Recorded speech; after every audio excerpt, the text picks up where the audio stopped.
This is the Pete and Sebastian Show with Pete Corielli and Sebastian Maniscalco.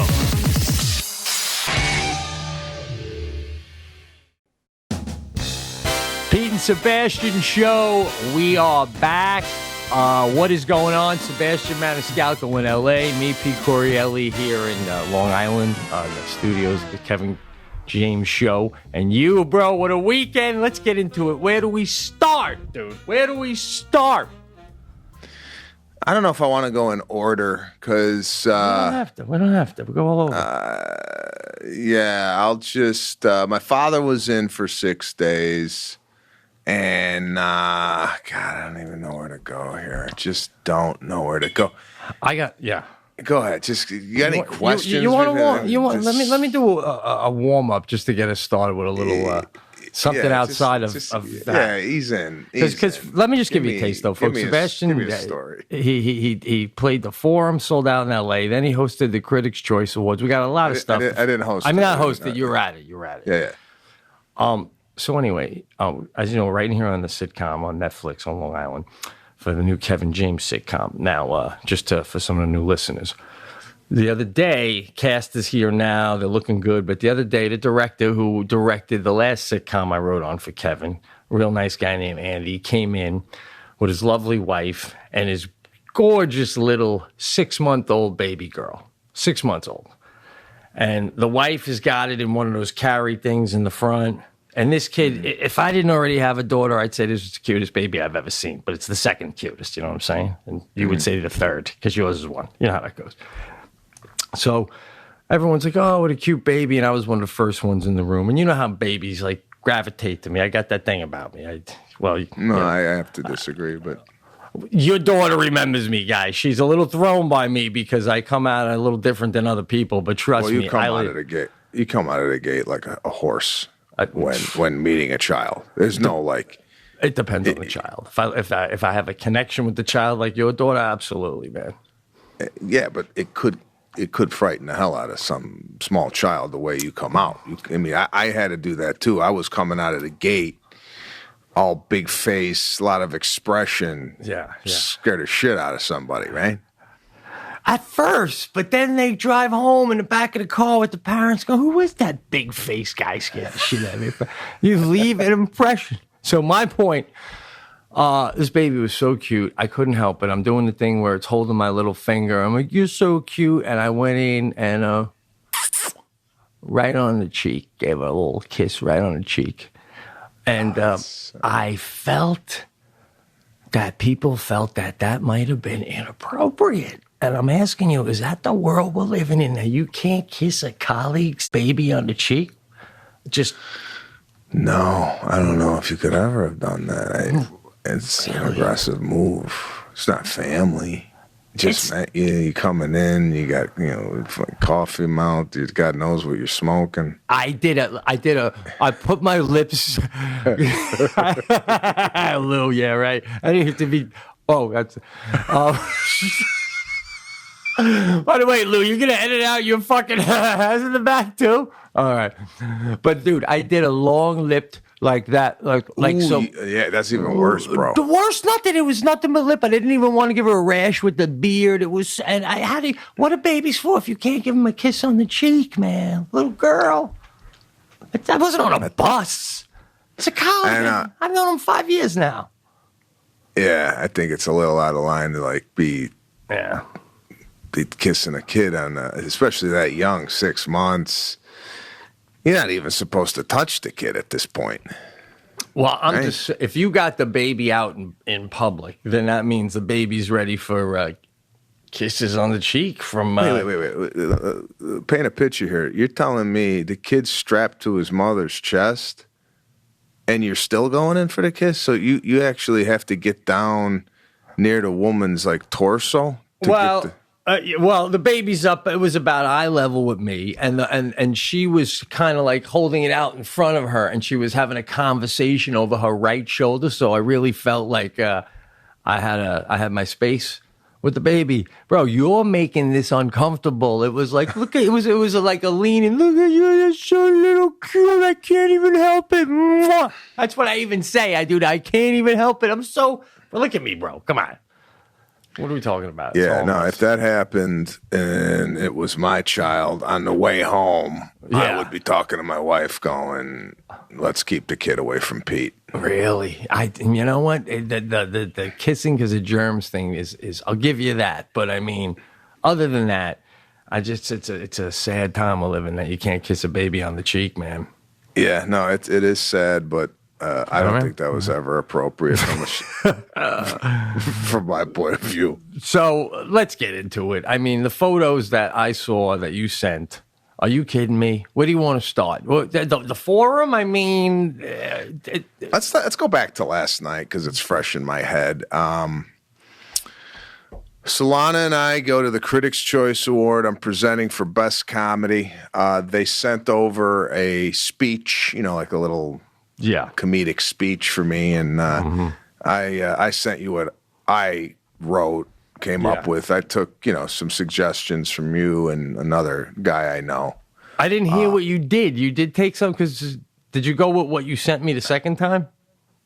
I just I tweaked that a little bit, but I was just passing it by your eyes to see if anything popped into your head.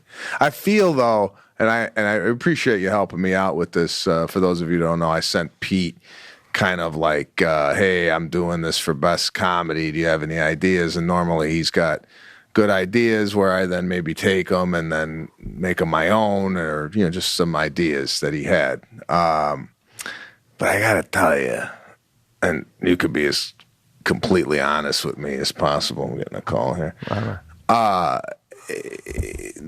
When I sent it the last time and you go, and I said, you got anything for this? And then you go, no. Yeah. I kind of felt when that came in, you might have said to yourself, all right, guy, what are you going to, how many fucking times are you going to send this to me? I helped you. And now, what do you want? Put me on the payroll? I'll do it. But listen, honest to God, though. I'm going to be totally honest. There was something behind that, but that part is wrong because I would write for you in a favor and a bind. I never think about the money. I mean, come on, you freaking do this thing. I know, not necessarily the money, but I felt like it was like, I'll tell you what, guy, I'm eating dinner. And no, it wasn't even that, guy. It was what I sent you. You sent me what these people wrote for you, and I sent you after your text. I sent you back, I think, 10 minutes later from my garage what I thought was way better than what they had. Mm-hmm. And then I don't hear anything from you. And then the next day you send me back what they had or what you had now. And it still wasn't better than what I sent. So I was like, they don't like what I'm doing here. So I got nothing else because this wasn't better than what I sent. I thought what I sent was so in your wheelhouse. I could just hear you saying it like, what? I saw whether you use the exact terminology, but mention the food that people are eating, and then I like that. I did like the whole movie experience and the picnic, and I was gonna go down that road. Yeah, but then I went, all right, let me go down this road. I started playing in that sandbox a little bit more. It's not like I didn't like. I could have went either way. It's not that I didn't like it. I just thought I would make it a little bit more personal that, my kid and I haven't been out, I'm exhausted rather than. Yeah. But that wasn't true though. Mine was true. That's why I was writing mine. I listen. I'm having fun on this right now. I'm having fun. You asked me I'm having fun too. You go, I haven't been out. You go to your Instagram. You haven't been in. What the fuck? No, they don't know that. Nobody knows that. I can't hear you, bro. Now I hear you. Oh, now I hear you. Yeah, here we go. Oh, this new iHeart guy, Hank, has got to get these things going better. Nick, your name is Hank now. Oh, it's Nick. Sorry, Nick. All right. No, bro, I was calling who, Hank. You get it? Okay. Okay. Yeah, Hank. Oh gosh. So I just anyway. didn't. At the end of the day, I just felt like they weren't, because the same thing happened when I was writing on the other thing with you.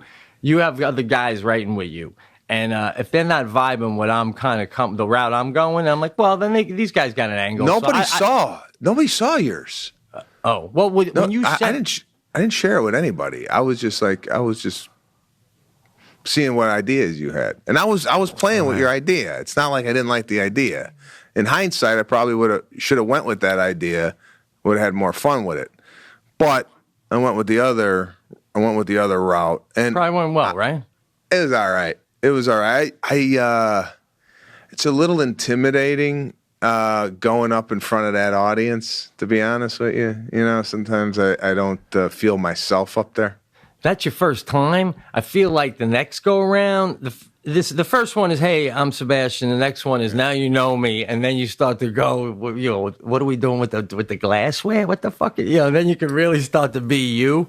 Because the first go around, maybe if you go in there and go, I don't like people at movies, my thing, bringing food and this, that, half of them will go, oh, who's this guy? Right? Slow it down.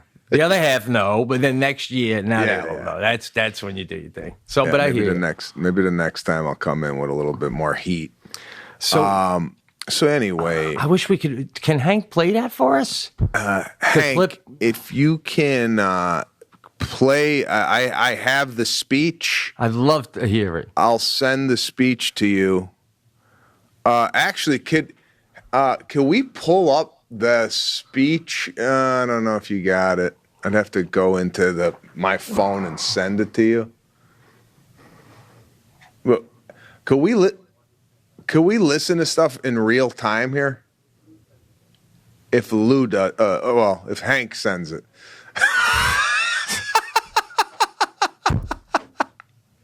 We got a new DJ. It's DJ Hank. Anyway, maybe we'll slice it in here. All right. But I have it. Lou or yeah, that's fine. You can do that. By the way, folks, we are, people have been asking about the video. We are videotaping. First show, we were working out some kinks, the lighting and this, that. We will have clips of it. We'll have clips of the second one, but this one here, we plan on starting to put these up in their full entirety. We'll let you know where you can find them. And that's what we're doing moving forward. So not only can you hear this as a cast, of course, only exclusively on iHeartRadio, but you can also watch the Pete and Sebastian show as well moving forward, courtesy of all these fun pieces of equipment given to us by iHeart. Do we have the presentation clip?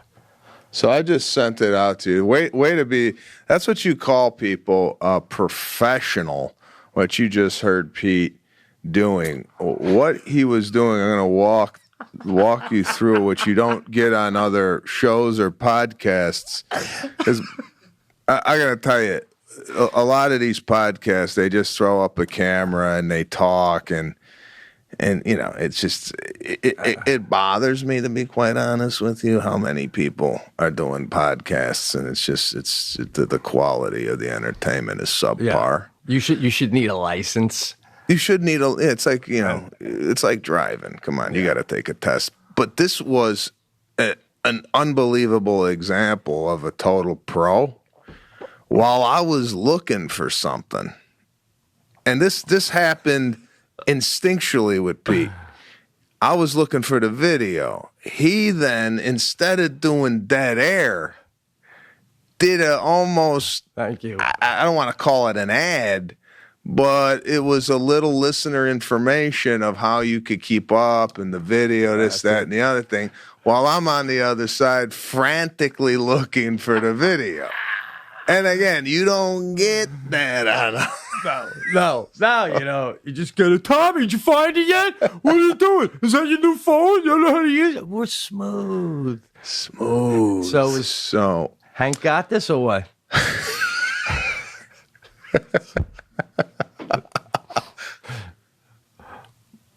Oh, it's on a text. I don't know. Maybe it's taken a while to go through. So your father, you said, joined you before we find that clip. He came out for all this stuff the whole weekend? So my father was there. Yeah, my father Nice. came out. Nice. He wasn't at Critics' Choice, but he was at the Forum. But let's stick with Critics' Choice for a little bit. I've been doing this 22 years, and a lot of times when I've gone to these events, as you well know, Oscars, I'm up in the balcony, or I'm always, at red carpet. I'm getting escorted to the end of the red carpet, and I'm talking to a guy from Poland, right? Yeah.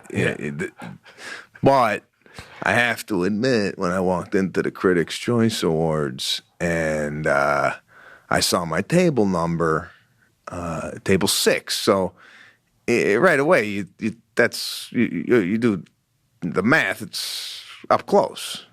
Judy's at 92, right? To give you an example of the discrepancy here. So front and center, and I'm sitting with De Niro, Pacino. Oh, my God. You're at the table with them? Yeah, Keitel. I'm sitting there with one of De Niro's producing partners, Jane Rosenthal. She's famous. So I get there, and it's all seat fillers right at the table. Now, Lana doesn't know they're seat fillers. They think, it took her a while, not a while, but right away I knew it was seat fillers. Lana really didn't know it was seat fillers. So we were the first ones to arrive at the table. And then De Niro sits down with the Rosenthal, but no Pacino, right? Yeah. Pacino's nowhere to be found. Keitel sits right next to me. And I feel like I'm finally part of the team, Yeah. Not that I didn't feel like that before. It's just like every story you told, you were always you'd go to the table. There was a table. Now you're at the table. I'm at the table. I graduated from the kiddie table. I'm up sitting with the adults. So show starts. Now, show starts at 3 o'clock. At 4:45, they're telling me they're going to pull me, bring me back, prep me for my best comedy speech. So show starts. Vegan menu, by the way. This is what they're doing now in Hollywood. Is they did this at the Globes, and now they did it here with this carbon footprint. They're saying the meat causes the earth to disintegrate or whatever the hell it is, and now I'm eating carrots and ketchup at the fight. They're crazy. La La Land for a reason. Yeah. La La Land for a reason, baby. Let me tell you, they got banquet tables with china, right? They got silverware. They got they got a bottle of champagne and they got wine on the table, and then they're passing around burgers made out of wood, whatever the hell they're making them out of. The plant-based, like the Whopper. The plant-based burger with the wrapper. So you look like you're at a backyard picnic. And you're sitting at a banquet table. You might as well just put plastic forks and napkins on the thing. I mean, everybody's in tuxedos and dresses, and they're eating plant-based burgers and burritos made out of cheese. Not even cheese. That's not the.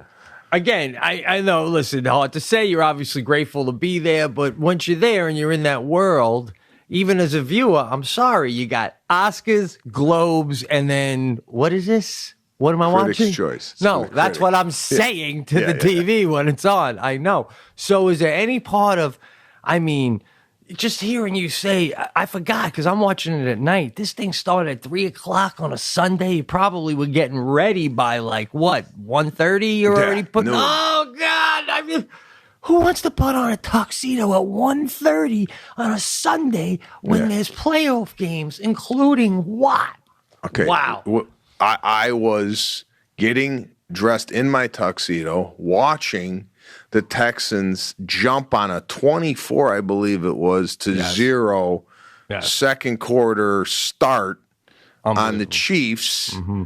And then I look while I'm at the event, it's 51-20. I go, what the hell happened? I know. They ran off 51 points. It was unbelievable. Did you see the game? I did. I watched it up until about you know, when they call it momentum, you know what I mean? It's have they done studies on this on any level of sport that something clicks in and the crowd turns and the other team has momentum and you can't stop it? It's a freight train.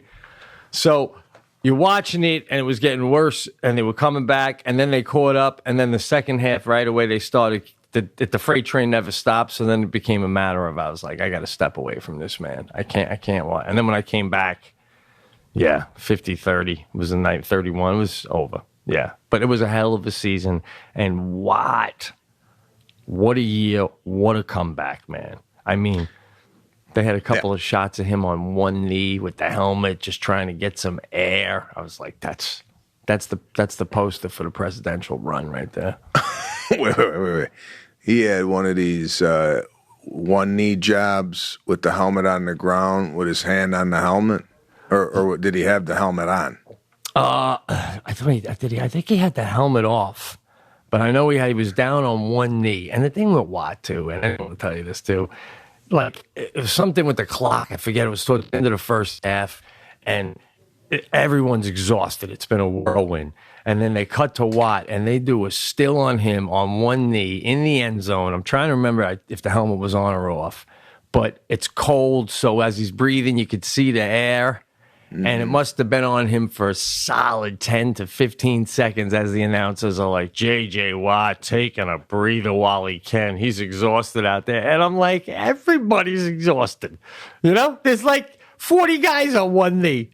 But they ain't dumb, baby. They keep it right on Watt. So I think he knows. You think he's in the end zone on a knee, and you think he knows the cameras are. I've often wondered this with sports figures. Like when they're at the free throw line and they know the camera's on them, are they doing stuff like, you know, licking their hand? But they don't do that normally. But do you think they're posing for the camera? A lot of these athletes. Well, you're asking two different questions because I love the first one. Does Watt think the camera's on him? If you saw the way, yes. It was a bit of a pose. Like, I think if it was practice, he wouldn't have been resting so stoically. Yeah. But he had a look on him like that said, if the camera isn't on me, somebody at NBC's obviously getting fired. Because it should be. Because this is just a giant resting, you know? It was really something, man. But is he resting, but also like he's looking at the air coming out of his mouth going, oh, wow, this would make a nice shot if I breathe heavy a few times and get some smoke around my head. I'm going to make the air a little hotter. Because he did have the helmet on because the way it comes through the grill, it's like a barbecue just getting started. You're right, dude. Yeah, they got to know. You know? Oh, yeah. I'd be living with my helmet off if I was in the NFL. I'm sorry. When I play a funny bone on a Saturday night and I'm walking through the back to go maybe by the wait staff to grab something, even then I'm like, they're looking at me, I could tell. You know what I mean? Let alone the fucking NFC playoff game, AFC, whatever. Oh my God! So, no, I'm after every play, I would take off my helmet. Just if like I was adjusting something inside the helmet, just so I could get some FaceTime. Well, that's because I think it's a fine if you if you take your helmet off on the field. So you would have to play it off like something's wrong with the helmet, like Yeah. You know, like do a quick pose. I think it would be great. I mean, like for me, I would be looking for ad dollars, so I would take off the helmet. I'd be like, hold on, what's going on?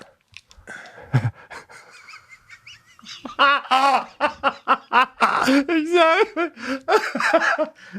Or else even have your agents like, look, the fine's $2,000, but fuck it, take the helmet off. We're gonna make $30,000 an ad with that face.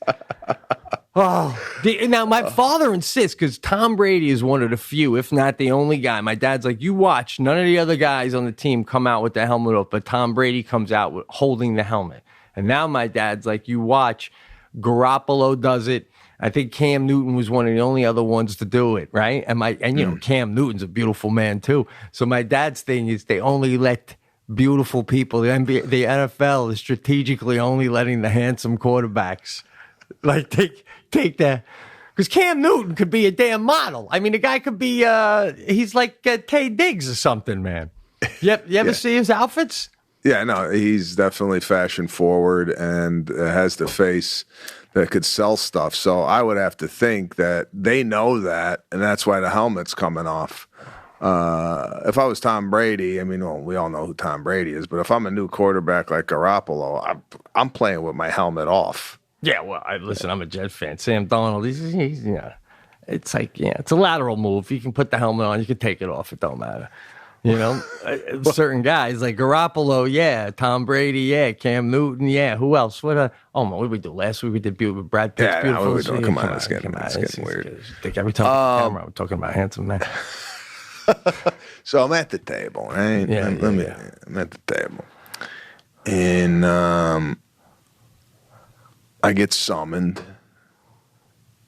I'm just gonna tell you this. I don't know any other way to tell you.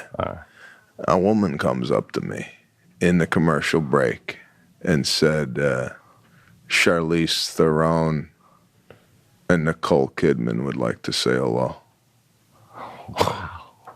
Wow. And I went over to their table, and Theron gets up, and she is stunning.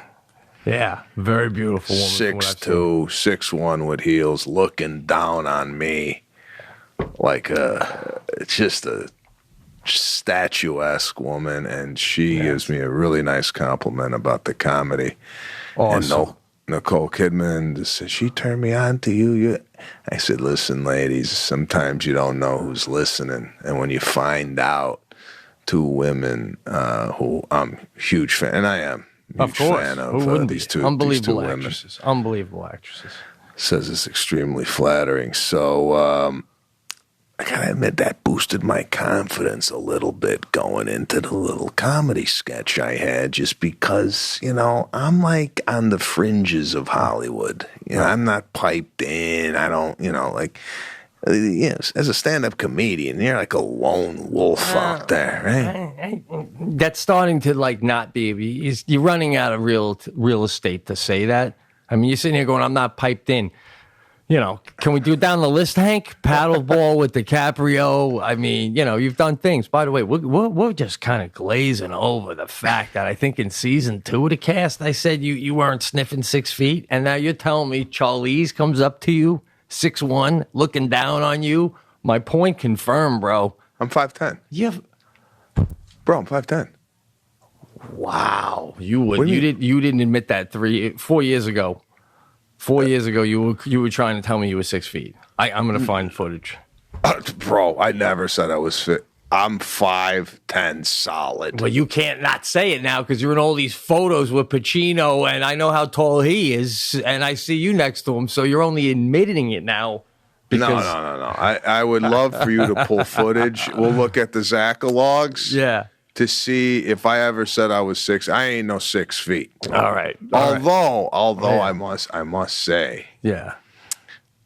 I told Lana this. I look at myself in pictures with people who are taller than me. Yeah. And I never think I'm shorter than them until I see myself in a photo. Oh, that's a good way to feel about yourself, man. Seriously. I rarely am in a photo with a man that I think is as good looking as me. Same thing until I see the photo. But sort of the same concept, man. Wait. What? When you meet a guy Bro, for the first time. Yeah. When you meet a guy for the first time. Do you automatically go, I'm better looking than this guy? Yes. Yeah. Yes, absolutely. That's one of the first things that crosses your mind. That and first is I'm better looking than him, and then second is do I think that he realizes in his head that I'm better looking than him? You know, because you can tell some guys are mistaken that they're not, and it's ridiculous. But other guys, you could tell right away that. I'm telling you, bro. I feel like I'm catching other men emulating me around town, like I'm a man's man. It's a hard thing to explain, man. Give me an example in Fredonia. What are people doing that they're like, yeah, this is a Pete? I find more people now with coffee at the gym. All of a sudden, I see a lot of people doing coffee. A big thing I do is in between exercises, I do stomach instead of resting. Oh, everybody's doing stomach stuff now in between. Wait a minute. You're looking around the gym. What? You're telling me prior to working out at the gym, before you even came there, nobody had a cup of coffee. I didn't know because I was like, wow, man, my last gym had a coffee machine. What are you hicks doing, man? Nothing? I'm the only one even bringing this shit in? And then now all of a sudden I'm seeing like people, I feel like they're going, oh, if Corielli, there's a lot of that in homes around Fredonia. If Corielli's doing it.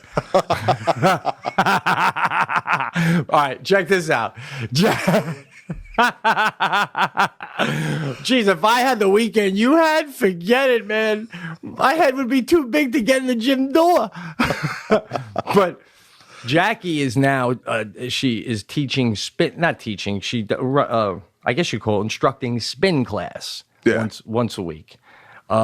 She took a little bit of training and, I went in and did it once, but that seat is just a brutal killer. Oh, well, here, you bring up a good one here, and I'm going to cut you off. I'm sorry. No problem. Is she one of these instructors that's talking and yelling during the damn thing the whole time? Yes, but there is a woman in charge of the program that you use, and she sits in and watches you do the class a few times, and you're expected to do that stuff. If you're just silent, the lady's going to have a problem with that. Okay. Yes. Now, let me ask you. When Jackie's doing the come on, whatever she's doing, are you editing in your head going, nah, you gotta lose that. You can't tell the people go, stop. Like, are you like yes. I took her class and I made mental notes to tell her. And one of the big ones is there's a screen next to them. Yeah. So when you're on your machine, it shows all of our bikes on that screen. I don't know if you're familiar with that. No. And if you and your screen has like a circle pie chart.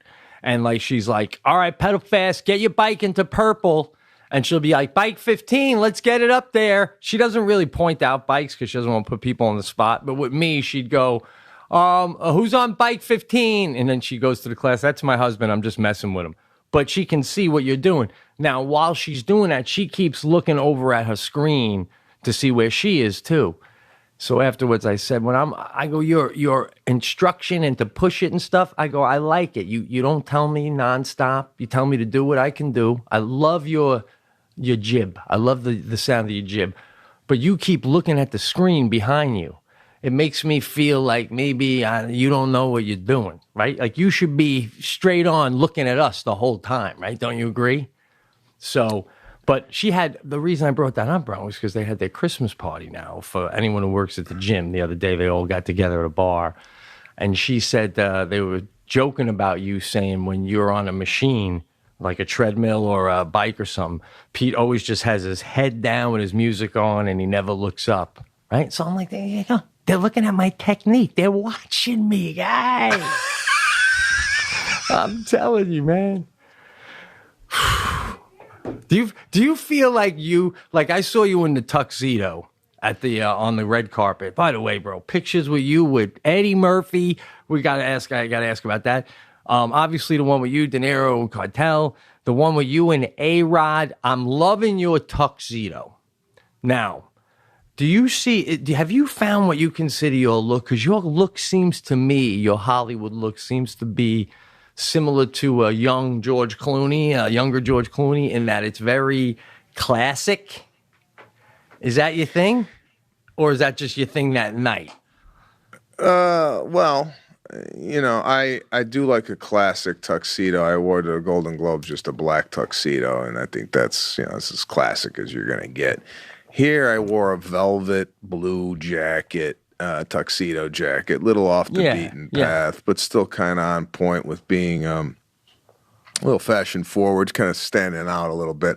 I kind of like doing different things. I don't say I have a quote-unquote look, but I'm having fun playing around with different options. Have you seen a guy, like when I was at the one time hanging at the Comedy Cell with Ray Liotta, I'm like, that's the look I want.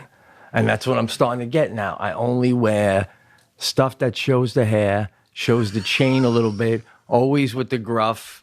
Just like if an alien came down from space, it would look at me and go, well, that's a man. You know what I mean? Just clearly.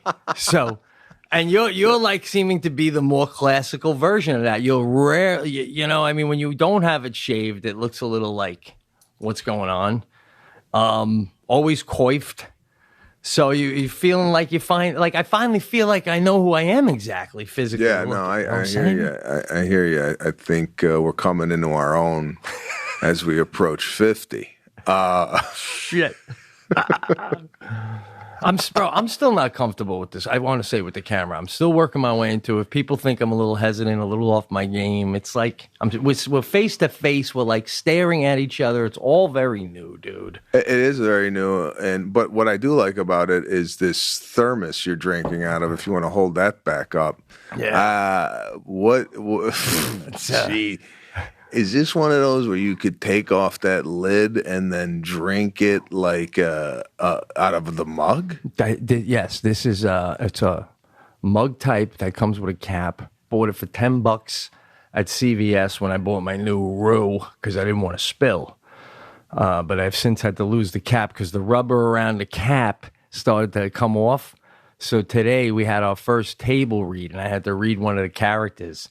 And as we're doing the table read, I'm sipping and my coffee's spilling all over in front of me and I'm wiping that shit up and it was not a classy move. But anyway, what are you drinking up?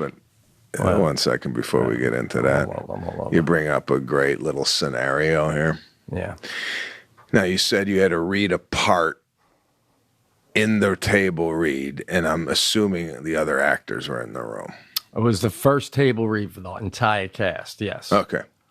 Now, do you come into the table read and go to yourself, please, I'm going to knock their socks off with this read, knowing that you're the writer, and then you go in and you do the acting. Yeah. Do you want the actors walking out of there going, did you see Pete's read? That's a great question. First of all, no, this one I only had like 2 lines, so it wouldn't be that. But second of all, it's one of those act like you've been there before things. Everybody who's ever been a part of a show before can see right through that if a writer was doing that. Like, look at him trying to really bring it So there's a fine line, But last show we did on Kevin Can Wait, when I got a part and I did a little bit, there was like, I wanted to be like, come on, to the regular cast. This is... Count your blessings that you're here. This isn't rocket science, all right? You know how that goes. So I get called backstage to do the best comedy. Now, Eddie Murphy's getting Lifetime Achievement Award. It cuts to commercial. Then there's one award, and then I go up. So I go up, I do my speech. Nervous? Yeah. Heart was pounding. Faster than normal. Played sold out for him the night before. Not nervous. Yeah, not nervous at all. Although I was nervous because there were some people in the crowd. People ask, if somebody comes to see you and they're like famous, does that affect you? And my answer in the past has been, nah, that doesn't really matter. But who was in the crowd that night, I have to say there was a little added pressure for me to be really, really good. Kevin Hart came. Wow. Cool. DiCaprio came. Oh, man. The Weeknd. Backstreet Boy came, AJ, really nice guy. Fred Durst was there, Limp Bizkit. Wow. So there was people Yeah. in the crowd. Man. So, but let me take you to the Critics' Choice. I go out there, I do the thing, and best comedy, Dolomite wins. So Eddie Murphy comes up. So I didn't know what to do. I mean, they're coming up. I had the award. Who do you give the award to? I had the envelope. Do you give the envelope to somebody? I don't know. So the first guy that came up, I just gave him the award. Yeah. Murphy came up to me and he gave me it wasn't a fist pump. It was an elbow. Nice. So I'm like, oh, okay. So I gave him the elbow. And I was trying to figure out what that was. Oh, they're up there. They give the speech. I go down. And then they have the photos where you take the photos. And I had the envelope, and I wanted to give it to someone in the party just in case they wanted to keep it for keepsake. Yeah. So Murphy's there, and the producers are taking it. So Kevin Mazer, who is a photographer who I've known for a while, who was working the gig, got me and Eddie together to get the photo. He kind of orchestrated it all. And Eddie tells me, "I'm sorry, I gave you the thing, but I'm fighting a cold, and I didn't want to give you any germs or anything." And I said, "No problem." Took the photo and told him, just big inspiration. Grew up watching you and this, that, and the other thing, and had a nice moment with him. So now I go back out, and as I go back out, I bump into A-Rod. Now, A-Rod and I have traded over direct message because we have a mutual friend, and this guy, Ed Millette. We were chatting. It was one of these nights where I'm like, I can't believe I'm talking. It's just one of those nights where you couldn't believe what was happening. Eddie Murphy, then A-Rod, and the Kidman, Charlie. Kidman, and sitting at the table with the legends. So I go back to the table. Oh, and by the way, before this, Hyvre Keitel, I don't know if it's his wife or girlfriend, leaned over to me and she's like, are you one of the critics? Like, I go, no, I just, no, I'm not a critic. So it was one of those where I couldn't really get into a conversation. It was like in the middle of the show. Yeah. And then Keitel, about 10 minutes goes by, he goes, "You look familiar." I go, "Yeah, I'm in the movie. Play Gallo." So, it was like a surreal type of moment. So go ahead. I come back Yeah. from doing the speech, and Pacino's at the table now. Came late, he's there. And we get Best Ensemble. Now, I was told if you win Best Ensemble and Best Picture, you could go up on stage. That's what I was told from my publicist. All right. So Best Ensemble and De Niro, Pacino, and Keitel get up. They're the only actors there. Right. And then I get up. And then I'm going up on stage with these guys. And I'm thinking to myself, is this right? Like, if it was a highlight magazine and they said like kind of who don't belong up there with these, it's like I'd be circled. Like, why? I understand I was in the movie, and I was part of the cast. Right. As I'm up there, I'm like, should I even be up here? I mean, these are like three titans of Hollywood, and me. Yeah. So what I do is This is awesome. I stand with the trophy girl. I'm there, but I'm not there, right? I'm kind of off to the side. Keitel's next to me, and De Niro's giving a speech, and Keitel turns to me. He goes, "Should I talk?" I go, "You asking me?" So I kind of like, yeah. So he moves up. De Niro gives it to Pacino. Pacino goes up, very gracious, basically names the entire cast. And then Keitel gets up, but as Keitel's going up, they're playing the music, and they cut the microphone. So Keitel starts to yell, no mic. And then they turn the microphone on, but then the music's playing at the same time. And then he's done, and then we start to walk off. De Niro goes back up again. He's talking. I don't know what to do, bro. I'm following the trophy girl off stage, and De Niro's still, like, I'm thinking to myself, is De Niro going to turn to me and go, do 5? Yeah. So, holy shit. So did Pacino turn to you when he was giving shout-outs to everyone in the cast? He said my name. He didn't turn around me, but he said my name. I'm like, oh, man, this is fantastic. So we all walk off stage. By the way, congratulations on that, man. Yeah, that was nice. You guys needed that too, because when the Golden Globes didn't go well, I was like, no, we got shut out. This is the only award they won at the Critics' Choice, but today the nominations came out for 10 Oscars, so that's great. So we'll go back with them. We take photos. And De Niro's got this thing he does when he's taking photos. I don't know if I told you the last time when he came to Radio City, he talks while there's photos happening. And I'm dying laughing.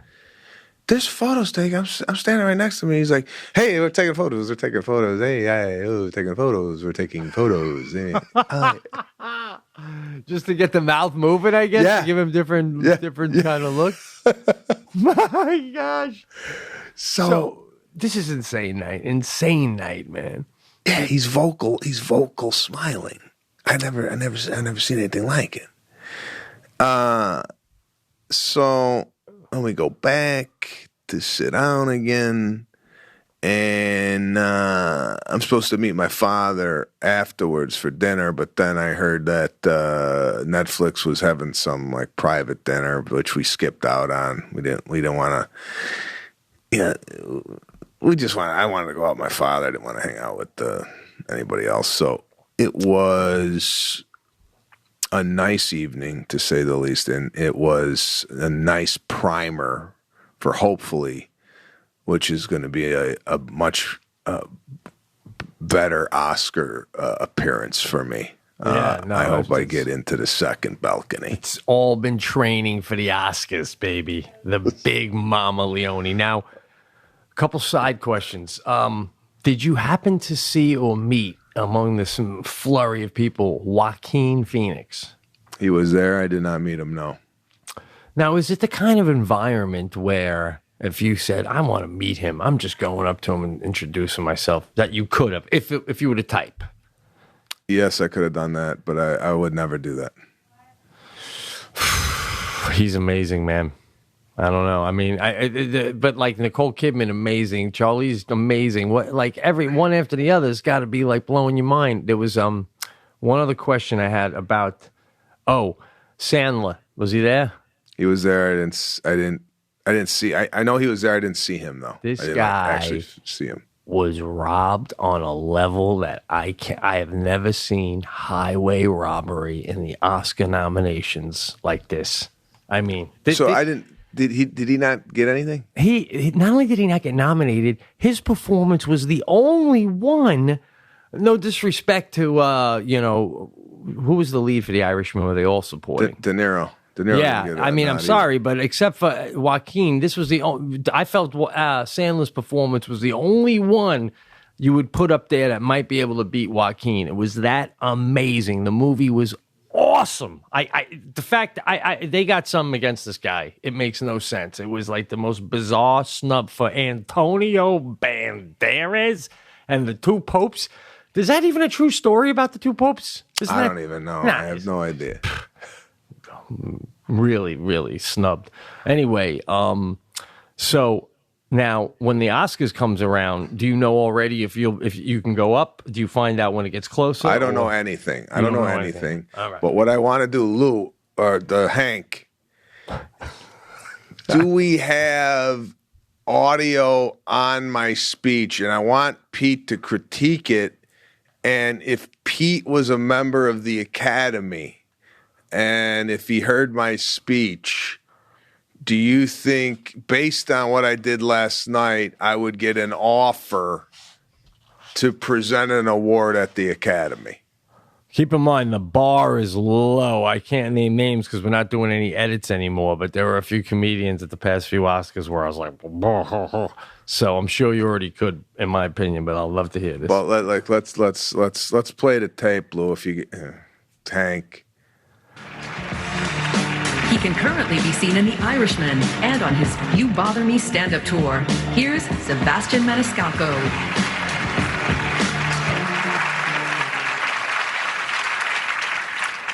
Nice to be here this evening.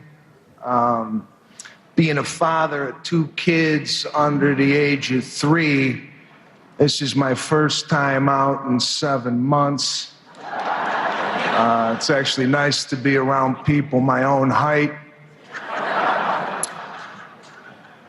A lot of great nominees for Best Comedy tonight, but my daughter and I are a little offended that some of our favorites didn't make the list. Peppa Pig goes to Pittsburgh. Daniel Tiger gets his black belt, unbelievable acting in that. And Baby Shark applies for preschool.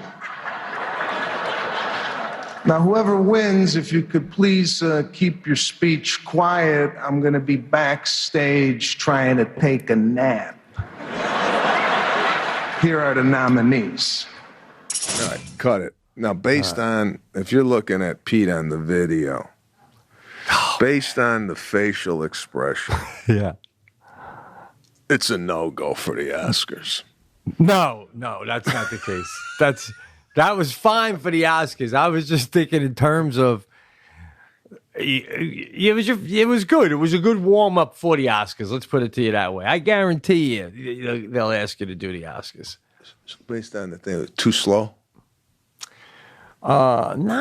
Just not there yet with you. Like, just Lou, could we get the very beginning again? In The Irishman and on his Watch, because.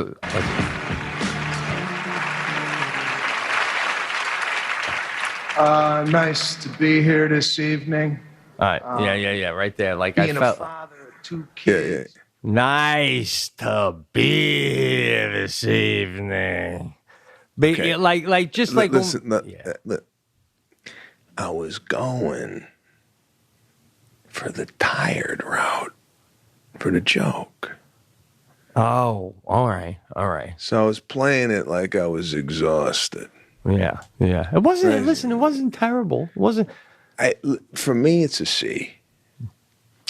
It's a C. Yeah, it's definitely a C. Definitely a C. I like It's the a little C. tweak where you added me and my daughter, some of our favorites, because before it was just some of your favorites. Yeah. Where I was like, all right, so that's a little bit of a. Are those real? I mean, Peppa Pig and another character, but those are the fake real movies. characters, fake movies. Yeah. Yeah. I'm not a fan, even when we're right here, I'm not a fan of the fake. You know what I mean? Like, to say the real movie, like, I think at one point you had Frozen. Well, 2 up there wouldn't be a good one because that's actually. Yeah, no, think it's just that should've been it was just parody type movies. Yeah. Yeah. Yeah, it was good. It was good. I mean, listen. I'm not trying to sell you on it. I'm just telling you. And I'm not trying to oversell it that it was great, but I think you'll be able to do the Oscars with that. But I mean, don't you want to like, you know who always crushes? I used to always go, man, whenever Jim Carrey always crushed whenever he presented anything, you know? Yeah. But it's that was pretty good. That was definitely worthy of doing the Oscars with it, so. All right, we'll see. Of what? I announced the winner. Oh, yeah, all right. And the critics' choice. Oh, wait. Did you read them off? No. It was a package. And you don't even improv a little joke while you're opening up the envelope? That's like the coolest part. You gotta say something when you open it. Listen to me. All right. Listen to the last time I opened up an envelope. Yeah. I ripped the actual card Yeah, all right. in the thing.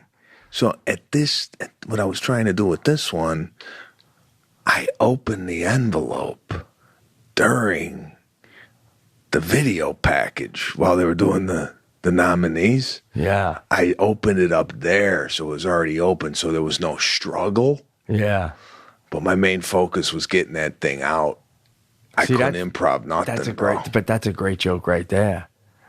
When they turn to you, it's already open, and you go, "I'm sorry, I opened it during the video. Last awards, I tried to open, I ripped the goddamn thing. Good, yeah. The family instinct that would have been something I would have done if it was like in my own show. By next year, you'll feel that comfortable. Yeah, man. hopefully Absolutely. I'll feel as comfortable to do that. Yeah. So, All so right, the only one left is the Oscars. That's it. That's no, I'm doing. It's the last time I got to go. Wow. No. Listen, not that, Hank. I thought Yeah. we were going to do together the iHeart Podcast Awards. Oh, yeah. And You did? they're like, Pete's not coming. Yeah. You're a hard guy to get a hold of about anything. I was trying to tell you that earlier, but I couldn't get a hold of you. But yeah, I couldn't. It's literally the first live taping. Yeah, no, that's fine. I'm just saying. I thought the Pete and Sebastian show was going to be reunited up on stage. That would have been awesome. That would have been a nice little back and forth. That would have been great for and this that would have primed my engine going into Oscars. But now I got to do this thing solo, and I got no help. Well, that's a good prep though. One last one that with no pressure on it to just go up there and do your thing. We tried to get Sebastian on a part for our show. Big part, big guest appearance, but it was unavailable. But big fans you got over here from Kevin James very on through. That I got an offer, straight out offer, no audition, which is fantastic. Are you kidding me? And I just couldn't do it. The schedule did not allow itself for me to participate. That would have been fun.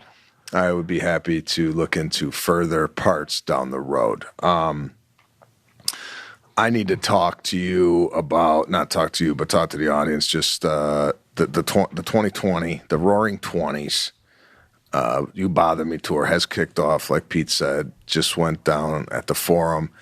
Bunch of tickets on sale for the tour, SebastianLive.com. Check that out on my website at Sebastian Live.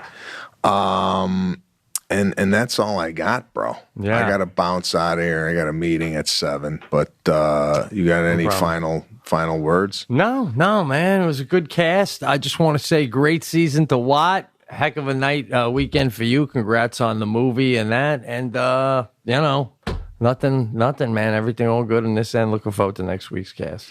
Thanks a lot for listening to the Pete and Sebastian Show. We will see you next week. Tell your friends, tell your family.